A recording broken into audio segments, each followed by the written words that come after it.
Hi, this is Keith Bryant for Global SMT and Packaging, and I'm here at Productronica India with Chris, who's the CEO of Heller Industries, and we're going to talk about their partnership within India and how they see their growth with the India, or at least within India, for the semiconductor market.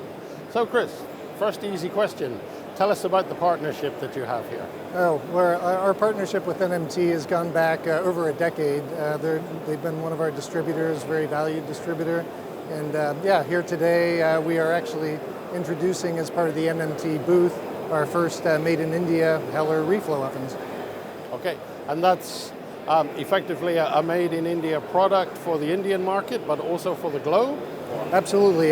Short term, we believe that India will be the primary market for our India manufacturing.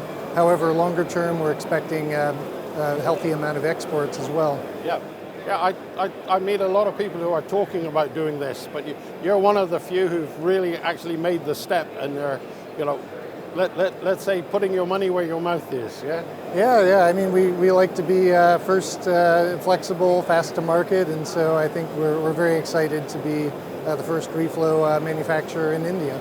Yeah, and obviously you're at a time in India where there's not only the Make in India growing the SMT business, but also now they're looking at the semiconductor industry as well, and I believe you have some product experience there too.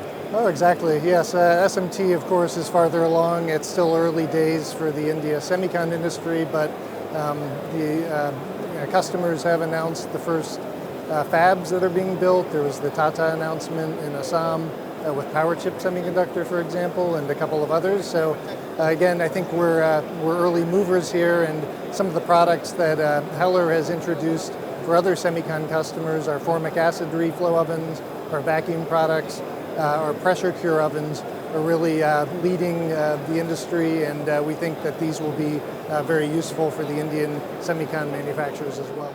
Wow, I didn't realize Heller had so many strings to its bow. Yeah, so you're really well suited for the semicon area already, yeah? Yeah, I believe that we'll be able to help out the India advanced packaging customers quite a bit with our products and our know-how. Well, thank you very much for sharing, sir. It's really good to hear the start of what I'm sure is going to be another success story for you guys, and also for the Make in India group. So thank you very much. Very good to meet you, Keith. It's been great. That's Keith Bryant for Global SMT and Packaging, signing out.